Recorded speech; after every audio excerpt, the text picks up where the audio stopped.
அனைத்து நல்லுள்ளங்களுக்கும் வணக்கம். நான் ஆர்கே பேசுகிறேன். அபிக்மாசோமோட நெக்ஸ்ட் சேனல் வழக்கமாக உலக செய்திகள், இன்றைய சிறப்பு செய்திகள். ஈரான்லேருந்து ஆரம்பிச்சிடலாம். சுற்றி இருக்கக்கூடிய நிகழ்வுகள்லாம் தரமான சிறப்பான சம்பவத்தை இன்றைக்கி பார்க்க போகிறோம். உங்களுக்கு இன்ட்ரொடக்ஷன்லாம் கிடையாது, எல்லா தகவலுமே சர்ப்ரைஸாக, ஒவ்வொரு தகவலுமே புதுசாக இருக்க போது. வாங்க நண்பர்களே, வீடியோக்குள்ளே போகலாம். ஃபஸ்ட்டு நம்ம ஈரானுக்கு போயிடலாம். ஈரானில் போய்ட்டு அங்கே சம்பவத்தை எட்டி பார்த்துட்டு அதுக்கப்புறம் மற்ற நாடுகளுக்கு பயணம் பண்ணலாம். ஸோ வீடியோக்குள்ளே போகிறதுக்கு முன்பு நீங்கள் நம்ம சேனலை சப்ஸ்கிரைப் பண்ணலாம். சப்ஸ்கிரைப் பண்ணிட்டு வாங்க, மறக்காம பெல் பட்டன் கிளிக் பண்ணி ஆல் ஆப்ஷன்ஸ் கொடுங்க. வீடியோ கொடுக்கலாம்.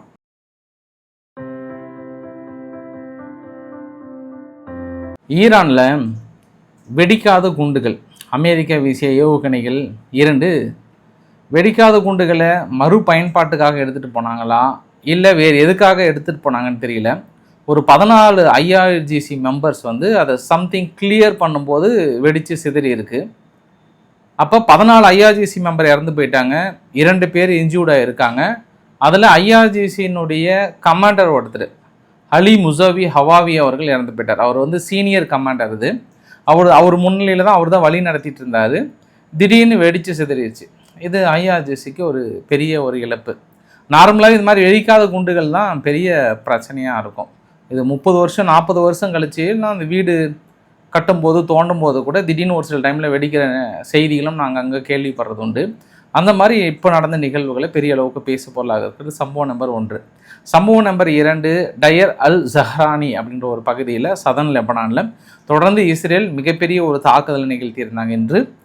இந்த தாக்குதலில் 8 பேர் பக்கம் இருந்து போனதாக சொல்கிறாங்க. அதனால் சதன் லெபனான் பகுதியில் தாக்குதல்கள் கொஞ்சம் கூட குறையல காலையிலிருந்து. இந்த ஜோர்டன் டமாஸ்கஸ் பகுதி பக்கத்தில், அதாவது ஸ்வைடான்ற பகுதி, இந்த ட்ரூஸ் மெஜாரிட்டி இருக்கக்கூடிய இடத்துல 2 கான்செப்டுக்காக ஜோர்டன் சொல்கிறேன் நான். இஸ்ரேல் பக்கத்தில் ஜோர்டன் இருக்காங்கல்ல, அவங்க சிரியாவுக்குள்ளார ஒரு 4 தாக்குதல், நான் முந்தைய பதிவிலே சொல்லியிருந்தேன் நான். அந்த 4 தாக்குதலில் ஜோர்டன் என்ன சொன்னாங்கன்னா, ரொம்ப காலமாக ஆயுதங்களை அங்கே பதுக்கி வைக்கிறாங்க. அப்புறம் எங்கள் நாட்டுக்குள்ளே ட்ரக்கை கடத்துவதற்கு முக்கிய தளமாக அமைகிறது. தொடர்ந்து டமாஸ்கஸ் தடுக்க தவறதுனால அந்த ஸ்மக்லிங் நெட்வொர்க்கை நாங்கள் தடுப்பதற்காக இந்த ஒரு தாக்குதல் 1 வருடமாக நாங்கள் ஃபாலோ பண்ணி நடத்திட்டு இருக்கோன்ற மாதிரி சொன்னாங்க. பட் அது சிரியா என்னமே பெரிய அளவுக்கு சொல்லலை. பட் இன்று கூட இன்னொரு சம்பவம் கூட கேள்விப்பட்டேன். இஸ்ரேல் தனது எல்லை பகுதி ஓரமாக சிரியாவுக்குள்ளே கூட தாக்கல் நடத்தப்பட்டதாக சொல்கிறாங்க. பட் சிரியா இன்னுமே எந்தவித ரியாக்ஷனுமே கொடுக்கல. ஒருவேளை ஜோர்டன் நடத்தியது அந்த அஸ்வைடான்னு சொல்லிட்டு அவங்க இஸ்ரேலுக்கு சப்போர்ட் பண்ணுற மக்கள், அவங்க ஒருவேளை அந்த குரூப் மீது தாக்கல் நடத்தினாங்களா என்னன்னு தெரியல. உங்களுக்கு இன்னும் நைட் ஏதாவது பிரச்சனை பெருசாச்சுன்னா உங்களுக்கு சொல்கிறேன். பிரச்சனை ஒன்றுமே இல்லாமல் கண்டுக்காமல் போயிட்டாங்கன்னா நாமளும் கண்டுக்காமல் போயிடலாம். அது கூடுதல் விஷயமாக பார்க்கப்படுகிறது. எல்லா புதிய வித ஆயுதங்களும் எப்போனாலும் நம்ம தயாராக இருக்கணும்னு சொல்லிட்டு ஈரானுடைய இராணுவம் அவசர உத்தரவு பிறப்பிக்கப்பட்டுட்டாங்க. நம்ம இப்போ ஆல்மோஸ்ட் வார் ஜோனில் தான் இருக்கோம், முன்ன மாதிரி இல்லை. நம்ம கொடுக்குற எந்த ஒரு கண்டிஷனையும் அமெரிக்கா ஒத்துக்கிற மாதிரி தெரியல. அதனால் நம்ம இப்போ அறிவிக்கப்படாத ஒரு அவசர நிலை பிரகடனத்தை தான் நம்ம இருக்கிறோன்னு ஒரு அறிவிப்பை கொடுத்துருக்காங்க. இந்த ஃப்ளோட்டிலியா, காசாவுக்கு உள்ளே நுழைகின்ற இந்த ஃப்ளோட்டிலியான்னு சொல்லிட்டு இந்த பாய்மர படகுலேருந்து வந்தாங்க இல்லையா, 177 பேர். அதில் 2 பேர்த்த மட்டும் டீடைன் பண்ணாங்க. அதில் ஒருத்தர் சையஃப் அபு கெஷாக்ன்றவரும் டியாகோ அவிலா அப்படின்றவங்க மட்டும். இவங்க யார் அப்படின்னா, popular conference for Palestine abroad அப்படின்ற ஒரு குரூப்புக்கு சம்மந்தப்பட்டவங்க. இவங்க தான் பெரிய அளவுக்கு நிதி உதவி அளிக்கிறாங்கன்ற பேரில் இவங்களை டீடைன் பண்ணிட்டாங்க. அவ்வளோ சீக்கிரம் விட போகிறாங்களா என்னன்னு தெரியல. அமெரிக்கா வாழ்த்து தெரிவித்திருக்கிறது. சரியான நபர்களை பிடிச்சிருக்கீங்க, அவங்கள கொஞ்சம் வெயிட் பண்ணி வச்சிருங்க, நம்ம அதுக்கப்புறம் பேசிக்கலாம்னு சொல்லியிருக்காங்க. அதனால் இனி எந்த நாடுகள்னு தெரியல. அதுவுமே ஒரு விவாதத்தையும் ஒரு எதிர்ப்பையும் கிளப்பியிருக்கிறது. ஏற்கனவே இத்தாலி போன்ற நாடுகள்லாம் தன்னோட கடும் கண்டனத்தை, கண்ணு கொத்துற கண்டனத்தை தெரிவித்தாங்க இஸ்ரேலுக்கு. இஸ்ரேல் இப்படி தொடச்சிக்கிட்டு போயிட்டாங்க. சரி இத்தாலி நாங்கள் பயந்துட்டோம்ன்ற மாதிரி தான் சொன்னாங்க. பட் இதற்கு என்ன சொல்ல போகிறாங்கன்னு தெரியல. இந்த பென்குவீர் அதாவது அவங்க இஸ்ரேலினுடைய நேஷ்னல் செக்யூரிட்டி மினிஸ்டர், அவங்களோட மனைவியோட பிறந்த நாளுக்கு இந்த ஹேங் பண்ணுற மாதிரி, தூக்கிலிடுற மாதிரி ஒரு கேக்கை ஒன்று பரிசளித்திருக்கிறார். அதாவது அது தனது திருமண நாள்னு நினைக்கிறேன், 30வது திருமண நாள் சம்திங். அதற்கு இப்போ தான் இந்த கட்சியோட முன்மொழிவின் அடிப்படையில் பாலஸ்தீனத்தில் டீடைன் பண்ணுறவங்க, அதாவது இஸ்ரேலுக்கு எதிரான சதி திட்டங்களில் தீட்டி டீடைன் பண்ணுறவங்கள ரொம்ப நாள் வாழ்நாள் சிறையை விட்டுட்டு அவங்களுக்கு தூக்கு தண்டனை கொடுக்கணும்னு ஒரு தீர்ப்பு ஒன்று கொண்டு வந்தாங்க. பட் இது எல்லா நாடுகளும் எதிர்ப்பு தெரிவித்திருக்கிறாங்க. உடனடியாக அந்த சட்டத்தை பின்வாங்க வேண்டும்லாம் வந்து சொல்லியிருக்காங்க. பட் இது சவுதியோ மற்ற நாடுகள் எதிர்ப்பு தெரிவிக்க முடியாது. சவுதியும் உடனே தூக்கிலிடுறாங்க. பட் இருந்தாலும் இந்த பாலஸ்தீன மக்களுக்கான தூக்கு அப்படின்னும் போது இது விவாத பொருளாக இருந்தது. இருந்தாலும் பென்குவிர் அவர்கள் அதை செலிப்ரேட் பண்ணும் விதமாக வந்து தனது கேக்கை ஒட்டி கொண்டாடிக்கிட்டாங்க. ஐரோப்பா பாலஸ்தீனத்துக்கு தனது கடும் கண்டனத்தை தெரிவித்திருக்கிறாங்க. பாலஸ்தீனத்தினுடைய டெக்ஸ்ட் புக்கில் 2 விஷயத்தை பிரதானமாக சிலபஸ் பேட்டர்னாகவே வைத்திருக்காங்களாம். ஒன்று ஆன்டிசெமிஸ்டம், அதாவது இஸ்ரேலுக்கு எதிரான வார்த்தைகள், இஸ்ரேல்களை பார்த்தால் அடிக்க வேண்டும், ஒடுக்க வேண்டும், கொத்த வேண்டும், நொறுக்க வேண்டும்ன்ற மாதிரியான சிலபஸ் பேட்டர்ன்லே அவங்க படிக்கும்போதே அந்த ரத்தத்தில் ஊடுற மாதிரி சிலபஸ் பேட்டர்னை கொண்டு வராங்க. அப்போ பாலஸ்தீனத்துக்கு பெரும் அளவுக்கான நிதிகள் கொடுக்கறது யார் அப்படின்னா ஐநானுடைய நிதியில் இஸ்ரேலுக்கு எதிரான ஒரு சிலபஸ் பேட்டர்னை வைத்திருக்கீங்க. இன்ன வரைக்கும் ஐநா அது ஏன்னு கூட ஒரு வார்த்தை கூட கேட்கல. அதனால தான் ஐநாவுக்கு இஸ்ரேல் வந்து ஐநா மீது மிகப்பெரிய ஒரு கோபமும் கூட. ஏன்னா வளருகின்ற ஜென்ரேஷனாவது ஒரு நல்ல ஜென்ரேஷனாக வளரலாமே, வெறுப்பெல்லாம் தாண்டி நட்புகளையும் நல்ல ஒழுக்கங்களையும் நல்ல பண்புகளையும் பறைசாற்றலாம் அல்லவா. அதற்காக ஆன்டிசெமிஸ்டம்ன்றதும் சரி, அப்புறம் வந்து குளோரிஃபிகேஷன் ஆஃப் ஜிஹாத், ஏன்னா நம்ம மதம் தான் உலகத்தில் பெருசு, வேறு எந்த மதமும் இல்லை, மற்றதை தான் இது எல்லாமே, மற்ற எல்லாத்தையும் அடிக்கணும் ஒடிக்கணுன்ற மாதிரியான ஒரு பெரிய சிலபஸ் பேட்டர்னை தொடர்ந்து பாலஸ்தீனத்துக்குள்ளே இருக்குது. பல எதிர்ப்புகள் தெரிவித்தும் இன்னும் நீக்கப்படாமல் இருப்பதற்கு ஐரோப்பா நாடுகள் இன்னைக்கு ஒருங்கிணைந்து ஒரு கடிதம் ஒன்று எழுதியிருக்காங்க. அதில் உடனடியாக நீக்க வேண்டும் அப்படின்னு சொல்லியிருக்காங்க. த குளோரிஃபிகேஷன் ஆஃப் ஜிஹாத் அப்படின்ற ஒரு வார்த்தையை உடனடியாக நீக்க வேண்டும் சொல்லியிருக்காங்க. இது போன வருஷம் இருந்தே இஸ்ரேல் சொல்லிகிட்டே இருக்கிறாங்க, அமெரிக்காவும் சொல்லிகிட்டே இருக்கிறாங்க. ஹமாஸுக்குள்ளே இந்த மாதிரியான சிலபஸ் தான் இருந்ததுன்னு சொன்னாங்க. தொடர்ந்து ஐநா நிதி உதவி அளிக்கின்ற பள்ளிகளிலும் இந்த மாதிரியான சிலபஸ் பேட்டர்னை வந்து தவிர்க்கப்பட வேண்டும் அப்படின்ற மாதிரி வந்து சொன்னாங்க. பட் அது எப்படி ஹேண்டில் பண்ணுறாங்கன்றதை நம்ம பொறுத்து இருந்து பார்க்கணும் நம்ம. ஏன்னா இது வரைக்கும் இந்த மாதிரியான குற்றச்சாட்டுக்கு வந்து பாலஸ்தீன தரப்புலையோ இல்லை காசாவில் இருக்கக்கூடிய சிலபஸ் பேட்டர்ன் தரப்புலையோ இன்னும் எந்தவித பதில்களும் வரவில்லை. பட் திடீர்னு ஏன் ஐரோப்பா வந்து இந்த விவகாரத்தை எடுக்கிறாங்கன்னா ஒரு ஸ்ட்ரெஸ்ஸு கொடுக்குறாங்க. அமெரிக்கா வந்து நீங்கள் இஸ்ரேலுக்கு எதிரான நிலைப்பாடில் ரொம்ப ஸ்ட்ராங்காக இருக்கீங்கன்ற பேரில் இப்போ ஐநான்ற பாருங்க, அமெரிக்காவுக்கும் ஐரோப்பாவுக்குமே பிளவு வருது. அப்படி பிளவு வரும்போது மேபி ட்ரம்ப் அவர்களை சமாதானப்படுத்துவதற்காக இந்த மாதிரியான ஒரு எதிர்ப்பு குரல்களையும் ஒரு கண்டனத்தையும் வந்து தெரிவிக்கிறாங்களான்ற இன்னொரு ஆங்கிள்லையும் பார்க்கலாம் நம்ம. இப்போ எந்த ஒரு விஷயத்துக்குமே காலங்காலமாக நம்ம தாத்தா காலத்தில் வந்து ஒருத்தர் பகையாளியாக இருக்காங்கன்னா உடனே நம்மளும் அது பகையாளியாகவே இருக்கணுன்றதுலாம் கிடையாது. அதை மருந்து அடுத்து நம்ம லெவலுக்கு போனால் நல்லதாக தான் இருக்கும் நான் நினைக்கிறேன். அதெல்லாம் கிடையாது, நம்ம பழி வாங்கியே ஆகணும், முடிச்சு கட்டணும், நம்ம தான் பெருசுன்னு காட்டணும் அப்படின்றத வந்து சின்ன யங் ஜென்ரேஷனுக்குள்ளே சொல்லி வளர்த்தணும் அப்படின்னா எப்பவுமே அங்கே அமைதி மலராது, எந்த ஜென்ரேஷனுமே வளராது. ஆனால் பாலஸ்தீனத்தில் இருக்கக்கூடிய ஹையர் அத்தாரிட்டியில் இருக்கக்கூடிய நபர்களோ இல்லை ஈரானில் இருக்கக்கூடிய ஹையர் அத்தாரிட்டியில் முக்கிய நபர்களோ கரெக்டாக நீங்கள் நோட் பண்ணிங்கன்னா ஹமாஸில் இருக்கக்கூடிய முக்கிய நபர்களோ அவங்க பிள்ளைங்க அவங்க ஜென்ரேஷனில் எங்கே படிக்கிறாங்கன்னு பார்த்தீங்கன்னா வேர்ல்டுலே ஹையர் யூனிவர்சிட்டி எங்கே இருக்கோ யூகேலேயோ அமெரிக்காவிலையோ மற்ற இடத்துல தான் படிக்கிறாங்க. அதை எல்லாமே அவங்க தெளிவாகிறாங்க. அவங்க பிள்ளைங்களெல்லாம் தெளிவாக போயிட்டு வெளியில் படிக்க வைக்கிறாங்க. ஒரு டாக்டரோ இன்ஜினியரோ பெரிய அளவுக்கு உருவாக்குறாங்க. நீங்கள் ஹமாஸினுடைய முக்கிய தலைவர்லாம் நீங்கள் எடுத்து கால்குலேட் பண்ணி பாருங்கள் நீங்கள். ஆனால் இந்த மாதிரி ஜென்ரேஷனை இன்னும் ஊட்டி வளர்த்து தனக்கு ஆதரவாக இன்னொரு குரூப்பை வந்து கிரியேட் பண்ணுறாங்களான்ற இன்னொரு ஆங்கிளையும் பார்க்குறோம்.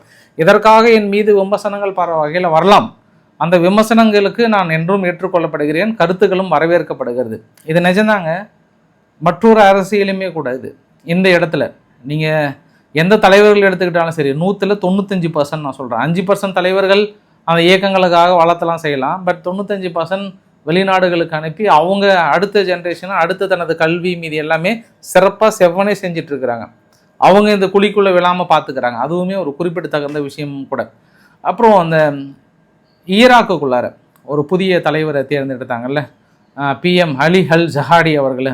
முதல்ல ஒரு துண்டு போட்டுருவோம்னு சொல்லிட்டு பாகிஸ்தான் துண்டை போட்டாங்க நேற்றே. தலைவா வரவேற்கிறேன், எத்தனை நாள் நம்மளுக்கு கொஞ்சம் ரிலேஷன்ஷிப் கொஞ்சம் சரியாக இல்லை, வா தலைவா, இதுக்கப்புறம் நம்ம பெரிய அளவுக்கு பேணி காக்க வேண்டும், ஏதாவது எங்களுக்கு கொஞ்சம் கடன் கொடுக்க முடியுமான்னு கொஞ்சம் பார்க்குறீங்களா அப்படின்ற மாதிரி ஃபஸ்ட்டு ஒரு பிட்டை போட்டு வச்சுருக்கிறாங்க. ஏன்னா இப்போ UAEக்கு வந்து உடனே அவங்க கடனை கொடுத்தாகணும். அதனால் அது எந்த ஆங்கிள் அணுகிறாங்கன்றதை நம்ம பொறுத்து இருந்து பார்க்க வேண்டிய ஒரு சூழ்நிலையும் இருக்கிறது. அதனால் ஈராக்குக்கிட்டே ஒரு பிட்டை போட்டாங்க. ஐரோப்பாவுக்கும் அமெரிக்காவுக்கும் பிளவுகள் வந்து அதிகமாகிடுச்சுங்க. என்ன மாதிரியான பிளவுகள் அதிகமாகிடுச்சு அப்படின்னா, இப்போ மேக்ரன் அவர்கள் வந்து கொஞ்சம் அமெரிக்காவுக்கு லைட்டாக ஆரம்பிச்சிட்டாரு. எங்களுடைய பெருவாரியான தங்கம் வந்து நியூயார்க் ஃபெடரல் ரிசர்வ் பேங்க்கில் ஸ்டோர் வச்சுருக்கோம், அதை நாங்கள் திருப்பி எடுக்க வேண்டிய ஒரு சூழ்நிலை வரும், அமெரிக்கா கொஞ்சம் கேர்ஃபுல்லாக இருந்துக்கோங்கன்னு சொல்கிறாங்க. இன்றைக்கி போலந்துடைய பிரைம் மினிஸ்டர் வந்து நேட்டோ நாடுகளில் ஒரு 5000 பேர்த்து ஜெர்மனியிலிருந்து பின்னோக்கி எடுப்பது என்பது ஐரோப்பாவை சீர்குலைக்கிறாங்க. ஐரோப்பா வந்து ஒட்டுமொத்தமாக நம்ம ஏதோ படைபலம் இல்லாத ஒரு நாடு மாதிரி கட்டமைக்கிறாங்க, இதை தனது கடும் கண்டனத்தை தெரிவித்துக் கொள்கிறேன் அப்படின்னு போலந்துடைய பிரைம் மினிஸ்டர் வந்து தனது வார்த்தைகளை சொல்லியிருக்கிறாரு. ஜெர்மனியுடைய பிரைம் மினிஸ்டர் என்ன சொல்லியிருக்கிறாருன்னா, மேபி இப்போ எங்களுக்கு எடுத்த மாதிரி அடுத்து ஸ்பெயின், இத்தாலி, அதுக்கப்புறம் மறுபடியும் சுற்றி ஐரோப்பாவை அடிக்கிறது எனக்கு தெரிஞ்சு போச்சு, நம்ம சூதானமாக இருந்துக்கணும், இதுக்கப்புறம் நம்ம பொறுமையாக இருக்கக்கூடாதுன்றாங்க. என்ன பண்ணுவான்னு தெரியல, பொங்கி எழுங்க, பொறுத்ததும் போதும் பொங்கி எழுங்க. பாவம் ஜெர்மன்ற பாரு ஜெலன்ஸ்கி இந்த நேட்டோ நாடுகளுக்கு இணைகிறதுக்காக தான் அந்த நாட்டையே இவ்வளோ பெரிய சண்டை, இத்தனை மனித உயிர்கள் இழந்ததுக்கான காரணம். ஆனால் இன்று அந்த நேட்டோ நாடுகளே அடித்து கொண்டு பிச்சு கொண்டு ஓடுகிறது அந்த பக்கம் இந்த பக்கம். என்ன நடக்க போதே தெரியல. ஒருவேளை மனுஷன் ஐரோப்பாவில் இணையணும்னு சொல்கிறாரு, அப்போ கூடிய விரைவில் ஐரோப்பாவும் ஏதாவது ஒன்று ஆகுமா, அதையும் பார்க்கலாம் இந்த வருஷம் இறுதிக்குள்ளார. நம்ம ஏன்னா அமெரிக்கா வந்து பெரிய ஒரு பொருளாதார தடை போடுறாங்க. அந்த பொருளாதார தடையில் ஷாக்லின் 2 ப்ராஜெக்ட், யாருங்க, ஜப்பானும் ரஷ்யானுடைய ஆயிலும் இணைந்து தயாரிக்கிற ஒரு ஷாக்லின் 2 ப்ராஜெக்ட்டு. அதில் அமெரிக்கா தடையினால என்ன பண்ணிட்டாங்க, வெளியேறினாங்க ஜப்பான். ஆனால் இப்போ வேறு வழியே இல்லாமல் மறுபடியும் அந்த ஷாக்லின் 2 ப்ராஜெக்டில் இன்றைக்கி காலையில் கூட ஒரு 2 கப்பல் வந்து டோக்கியோவை நோக்கி போயிருக்கான். ஆல்மோஸ்ட் அங்கே தரையிறங்கின மாதிரி வந்து கேள்விப்பட்டதாக வந்து அந்த ட்ராக் ரெக்கார்டையும் கவுண்ட் பண்ணி தான் வந்து சொல்லியிருக்காங்க. பார்க்கலாம், அது அதாவது மாற்றம் ஒன்றே மாறாதது இல்லையா, நீங்கள் எல்லா இடத்துலையும் புரிஞ்சிருப்பீங்க. அதனால் மாற்றம் பெரிய அளவுக்கு இருக்கும்னு நினைக்கிறேன் நான். ஐரோப்பாவுக்கும் அமெரிக்காவுக்கும் இருக்கிற பிரச்சனையை சொல்கிறேன் நான். கியூபா பிரசிடெண்ட் கேனல் அவர்கள் என்ன சொல்கிறாருன்னா, நம்ம பேச்சுவார்த்தைக்கு அழைத்தோம் அவங்க வரலன்னும் போது நம்மளை அடிக்கணும்னு நினைக்கும் போது எல்லாத்துக்கும் நம்ம தயாராக இருக்கலாம், எல்லா வகையில் நம்மளை வந்து எந்த வகையில் நம்மளை டிஃபீட் பண்ணவே முடியாது, நம்ம ஒரு வீழ்த்த முடியாத சக்தி என்று அமெரிக்காவுக்கு நிரூபிக்க வேண்டும் அப்படின்றாங்க. ஐயா கியூபா தலைவரே, பேசுறதெல்லாம் நல்லா தான் இருக்குது தலைவரே, எந்த பிரச்சனையும் கிடையாது. இதே மாதிரி தான் நிக்கோலஸ் மதுரா அவர்கள் டெய்லியும் அந்த ட்ரம்ப் டான்ஸை போட்டுக்கிட்டு ஹூன்னு ஆடிட்டு இருந்தார் மனுஷன். ஒரு வாரமாக மனுஷன் இருக்கிற இடம் தெரியாமல் ஒரே ஒரு அரை மணி நேரத்தில் தூக்கிட்டு போயிட்டாங்க. அதனால் நீங்களாவது கொஞ்சம் டஃப் கொடுங்க ப்ளீஸ். இப்போ ஏற்கனவே ஈரான் நல்ல டஃப் கொடுத்துட்ருக்காங்க. அமெரிக்கானுடைய கர்வத்தை உடைச்சிட்டாங்க. அமெரிக்காவுடைய கர்வத்தை சுக்குநூறாக உடைச்சி மறுபடியும் அந்த பிம்பத்தை வந்து கட்டமைக்க முடியாத அளவு ஒரு நல்ல டஃப் கொடுக்குறாங்க. அதே மாதிரி கியூபா நீங்களே ஏதாவது ஒரு வகையில் டப்புன்னு சிக்கிடாதீங்க. ஏன்னா அவங்க நான் கியூபா மீது இராணுவ நடவடிக்கைகள் எடுக்க போகிறேன், அதை பண்ண போகிறேன், இதை போகிறேன்னு சொல்கிறாங்க இல்லையா, அதற்காக சொல்கிறேன் நான். ஏன்னா அமெரிக்கா மாறி மாறி வெற்றின்னு கொண்டாடினா கூட அது ஊர் உலகத்துக்கு தெரியும், அமெரிக்கா நிஜமாவே வெற்றி அடைந்ததா அப்படின்றது ஊர் உலகத்துக்கு தெரியும் அல்லவா, அதை வைத்து சொல்கிறேன் நான். ஜெலன்ஸ்கி இந்த ஒரு வீடியோ பதிவு வெளியிட்டிருந்தார். இந்த பிளாக் சி கருங்கடல் பகுதியில் அமெரிக்காவுடைய ஷேடோ ஃப்ளீட் ஒன்று வெசல்ஸ் ஒன்று போகும்போது எங்களுடைய நேவல் ட்ரோன் வந்து தாக்கல் நடத்தினது ஒரு வீடியோ பதிவுமே வெளியிட்டிருந்தாங்க. நேவல் ட்ரோன் அப்படின்னோடனே 2025 கிரீஸும் உக்ரைனும் வந்து என்ன பண்ணுறாங்க, நேவல் ட்ரோனை உருவாக்கணுன்றதுக்காக ஒரு ஜாயிண்ட் அக்ரிமெண்ட் ஒன்று போடுறாங்க. அந்த ஜாயிண்ட் அக்ரிமெண்ட்டில் வந்து நேவல் ட்ரோனை வந்து கிரீக்கினுடைய ஷிப்யார்டில் ப்ரொடியூஸ் பண்ணி பாதி கிரீஸ் யூஸ் பண்ணிக்கலாம், மீதி பாதி வந்து உக்ரைனை யூஸ் பண்ணிக்கலாம். 2025 போட்ட அக்ரிமெண்ட்டு இன்னுமே செயல்பாட்டுக்கு வரல. இன்றைக்கி வந்து கிரீஸ் ஓடி வந்து அக்யூஸ் பண்ணுறாங்க உக்ரைனை. ஏன்னா இன்றைக்கி ஜெலன்ஸ்கி வந்து துருக்கியை பார்க்க போயிருக்கிறார். துருக்கியினுடைய விருப்பத்துக்கு இணங்க எங்களுடன் போட்ட அக்ரிமெண்ட்டை வந்து அமுல்படுத்த வந்து மறுக்கிறாங்க. அப்போ இந்த இடத்துல நாங்கள் முக்கியமா துருக்கி முக்கியமா? துருக்கி வந்து வீட்டு அதிகாரத்தை கொண்டு வந்து இங்கே தடுக்கிறாங்களா? அதை ஜெலன்ஸ்கி தான் முடிவு பண்ணணும் அப்படின்னு தனது காட்டமான பதில்களை வந்து சொல்லியிருக்கிறார்கள் அப்படின்ற ஒரு கூடுதல் தகவலாக சொல்ல முடியும். இன்னொரு தகவலையும் சொல்லிடுறேன் நான்.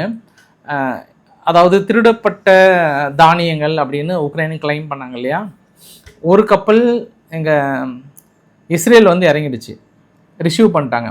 2வது கப்பல் வந்தவுடனே அதை ரிசீவ் பண்ண மறுத்துட்டாங்க. யார்? இஸ்ரேலுக்குள்ளார. அதை மறுபடியும் அப்படியே ஹோல்டில் நிற்கிது 2 நாளாக. அது இறக்கிறதுக்கு ஆள் இல்லாமல், ஏன்னா தொடர்ந்து ஐரோப்பா எதிர்ப்பு தெரிவித்தாங்க, அங்கே உக்ரைன் எதிர்ப்பு தெரிவித்ததுனால அது அப்படியே ஹோல்டில் நிற்குதுன்றது ஒரு கூடுதல் தகவலாக சொல்ல முடியும். வீடியோட நிறைவு பகுதியில் சவுத் ஆஃப்ரிக்கா வந்து இந்த இமிக்ரேஷன் ப்ராசஸ், அதாவது தொடர்ந்து அகதிகளாக உள்ள வந்து இந்த இமிக்ரேஷன் ப்ராசஸ் வந்து டைட் பண்ணணும், இல்லீகல் இமிக்ரேஷனை வந்து உடனடியாக நிறுத்தணும், எனஃப் இஸ் எனஃப் அப்படின்னு சொல்லிட்டு பெரிய ஒரு போராட்டம். ஏன்னா இந்த போராட்டம் என்ன மாதிரி அடுத்து வெடிக்க போகுதுன்னா, அங்கே ஏற்கனவே சவுத் ஆஃப்ரிக்காவில் வாழுகின்ற வெள்ளையின மக்களுக்கு சேஃப் கிடையாது, வெளிப்படையாகவே மிரட்டுறாங்க, மிக கடுமையாக மிரட்டுறாங்க. இங்கே பங்களாதேஷ் எலெக்ஷன் அப்போ மிரட்டுறாங்களே, நேற்று கூட எலெக்ஷன் அப்போ பங்களாதேஷோட வேட்பாளர் வந்து வெளிப்படையாக மிரட்டுறாரு, யாராவது ஓட்டு போட்டிங்கன்னா வீட்டை கொளுத்திடுவோம், எரிச்சிருவோம், நீங்கள் உயிரோடவே இருக்க முடியாதுன்ற மாதிரிலாம் மிரட்டுறாங்க. நம்ம ஏதோ வேறு ஏதோ உலகத்தில் வாழ்கிற மாதிரி நான் ஃபீலாக இருந்தது, அந்த அளவுக்கு இருந்தாங்க. அதனால தான் இன்றைக்கி மால்ட்டான்னு நினைக்கிறேன், ஐ திங்க் அந்த அந்த அந்த தொகுதியில் ஒட்டுமொத்தமாக தேர்தலை வந்து கேன்சல் பண்ணியிருந்தாங்க, மறுபடியும் ரீஎலெக்ஷன் பண்ண போகிறாங்க, மிக முக்கிய இடத்துலாம் கைது பண்ணாங்க. நேற்று மக்கள் போராட்டம், அது இல்லாமல் இன்றைக்கி கூட பார்க்க முடிஞ்சது, எல்லா வீடுகளையும் கண்டிப்பாக கொளுத்திடுவாங்க தேர்தல் ரிசல்ட் வந்தால், எங்கள் வீடுகளுக்கு பாதுகாப்பு கொடுங்கன்னு. அந்த மாதிரி ஒரு ஒரு என்ன சொல்கிறதுனா ஒரு அராஜகம் மாதிரின்னு வச்சுக்கோங்களேன். மம்தா பானர்ஜி வந்து என்னதான் வெளியில் ஒரு ட்ராமா கிரியேட் பண்ணாலுமே இது வெளிப்படையான ஒரு குற்றச்சாட்டுமே கூட நான் வைக்க முடியும். அந்தளவுக்கு ஒரு பெரிய ட்ராமாவை கிரியேட் பண்ணிகிட்டு இருக்காங்க. ஒரு சில பூத்தெல்லாம் எப்போவுமே அவங்க கட்டுப்பாட்டில் தான் இருக்கும், எதிர்த்து ஓட்டு போட்டால் அடிச்சிடுவாங்க. 22-30 பேர் ஒவ்வொரு எலெக்ஷனுக்கும் சாதாரணமாக போட்டுருவாங்க. இந்த தேர்தலெலாம் தடுக்கப்பட்டிருக்கு, அதையும் தீண்டி அந்த மிரட்டல்கள்லாம் கடுமையாக இருக்குது. அதனால் எங்கே ரிசல்ட் வந்து பெருசாக பாதிக்குதோ இல்லையா, வெஸ்ட் பெங்காலில் இந்த ரிசல்ட் வரும்போது பெரிய பாதிப்புகள், மக்கள்லாம் அச்சத்தில் வாழ்கிறாங்க. அங்கே பெரிய அளவுக்கு சுதந்திரமான ஃபீல் பண்ணால் கூட வெஸ்ட் பெங்காலில் நான் சொல்கிறேன் அதே மாதிரியான ஒரு ஃபீல் தான் அங்கே சவுத் ஆஃப்ரிக்காவிலையும். அங்கே வெள்ளையின மக்கள் மீது இதே தாக்குதல்கள் இதே அளவுக்கு தான். ஆரம்ப கட்டத்தில் சுதந்திரம் கொடுக்கும்போது ஒரு சில வெள்ளையின மக்களுக்கு வந்து அந்த லேண்டை ஹோல்டு பண்ணிட்டாங்க. அந்த லேண்டை ஹோல்டு பண்ணும்போது இப்போ ராம்போசா அவர்கள் என்ன சொன்னார்னா, அதை வந்து பிரித்து ஏழைகளுக்கு பிரித்து கொடுக்கப்படணும் ஒரு சட்டத்தை அமுல்படுத்துறாரு. அந்த சட்டத்தை கடுமையாக்கினதுக்கு அப்புறம் தான் ட்ரம்ப் ஓடி வந்து யாரை கேட்டு நீ வந்து மிரட்டுற அப்படின்னு சொல்லிட்டு சவுத் ஆஃப்ரிக்கா மீது பெரிய அளவுக்கு பொருளாதார தடைகள்லாம் போடுறாங்க. இதெல்லாம் அடுத்து என்ன கட்ட நிகழ்வுகள் நடக்க போகுதுன்னு தெரியல, அது அங்கேயுமே கொஞ்சம் கவனிக்க வேண்டிய ஒரு நிகழ்வு தான். அடுத்து சூடானில் இந்த ஈரான் யுத்தத்தால் மருந்துகளினுடைய சப்ளை ஃபுல்லாக ஸ்டாப் ஆகிடுச்சான். ரொம்ப ஒரு கடினமான ஒரு சூழ்நிலை, குளோபலினுடைய ட்ரேட் ரூட்டை வந்து பாதிக்கப்பட்டிருக்கிறது. அதனால் எங்களுக்கு மிகப்பெரிய ஒரு டேஞ்சராக இருக்குன்ற மாதிரி வந்து சொல்லியிருக்காங்க. பார்க்கலாம், என்னதான் சூடான் பாதிப்பில் இருந்தாலும் தீவிரவாத கைகளுக்கோ இல்லை மற்ற எதிர்ப்பு குழுக்களுக்கோ சாதாரணமாக கிடைக்கிதில்ல. அவங்க ஃபுல்லாக ஹோல்டு பண்ணிட்டு தொடர்ந்து சண்டை போட்டே தானே இருக்கிறாங்க, அதில் எதுவுமே மாற்றம் இல்லை இல்லையா. இந்த வீடியோட நிறைவு பகுதியில் 2 விஷயம். பக்லிஹர் டேம்னு சொல்லிட்டு இந்த சினாப் ரிவர் பக்கம் ஜம்மு அண்ட் காஷ்மீரில் அந்த 2 அணைகள் வந்து 1 வருஷம் ஆகி திறந்து, ஏன்னா தொடர்ந்து இந்தியா வந்து க்ளோஸ் பண்ணிட்டாங்க, இண்டஸ் வாட்டர் ட்ரீட்டியை வந்து சஸ்பெண்ட் பண்ணிட்டாங்க. சஸ்பெண்ட் பண்ணதுலேருந்து இந்த செனாப் ரிவர், ஜம்மு காஷ்மீரில் இருக்கக்கூடிய இந்த செனாப் ரிவர் வந்து டோட்டலாக க்ளோஸ் பண்ணிட்டாங்க. அதனால் அது கீழே ஃபுல்லாக வறண்டு காணப்படுகிறது. தொடர்ந்து பாகிஸ்தான் வந்து கோரிக்கை வைத்து கொண்டே இருக்கிறார்கள், அது நீங்கள் தீவிரவாதத்தை கைவிட்டால் மட்டும்தான் திறக்க முடியல, இந்தியா தெளிவாக இருக்கின்றது கூடுதல் தகவல். வருகின்ற வாரம் திங்கட்கிழமை இருந்து ரொம்ப முக்கியமான நாட்கள், நம்மளுக்கு மட்டும் இல்லை உலகத்துக்கே ரொம்ப ஒரு முக்கியமான நாட்கள். ஏன்னா மார்க்கெட் வந்து எப்படினாலும் மாறும். என்ன காரணம்னா, திங்கட்கிழமை ஃபெடரல் பிரசிடென்ட் வந்து ஒரு ஸ்பீச் கொடுக்க போகிறார். என்ன மாதிரியான ஸ்பீச்சு, என்ன மாதிரி வரி ஏற்ற போகிறாரா இல்லையான்றது தெரியல. அதை பொறுத்து தான் உலக பொருளாதாரத்தில் எல்லா பங்கு சந்தைகளும் அமையும். செவ்வாய்க்கிழமை ஒரு 7.555 பில்லியனுக்கான அமௌண்ட்டை வந்து பிரிண்ட் பண்ண போகிறாங்கன்னு நினைக்கிறேன், அதையும் அனௌன்ஸ் பண்ண போகிறாங்க. அடுத்து என்ன நடக்க போகுது தெரியாது. அடுத்து புதன்கிழமை அமெரிக்காவுடைய ட்ரேட் பேலன்ஸ் வெளியிட போகிறாங்க. அடுத்து வியாழக்கிழமை இனிஷியல் ஜாப்லெஸ் கிளைம், அதாவது எந்த அளவுக்கு ஜாப்லெஸ் இருக்க போகிறாங்கன்ற மாதிரி அனௌன்ஸ் பண்ண போகிறாங்க. அடுத்து ஃப்ரைடே வந்து FOMC அனௌன்ஸ்மெண்ட் கொடுக்க போகிறாங்க. இது எல்லாமே வருகின்ற வாரங்கள் வந்து ஏற்கனவே ஈரான் யுத்தத்தால் நிலையற்ற தன்மை, மார்க்கெட் எல்லாமே லட்சக்கணக்கான கோடி வந்து அடி வாங்கிட்டு இருக்கு. இனி வருகின்ற வாரம் வந்து ரொம்ப முக்கியமான வாரம், அதுவும் திங்கட்கிழமை நம்மளுக்கு முக்கியமான வாரம். இரவும் பேசலாம், நாளையும் பேசலாம் அதை பற்றி. ஸோ பிடிச்சிருந்தால் லைக் பண்ணுங்கள், ஃப்ரெண்ட்ஸுக்கு ஷேர் பண்ணுங்கள், சப்ஸ்கிரைப் பண்ணுங்கள். Ravikumar RK channel. நன்றி, வணக்கம்.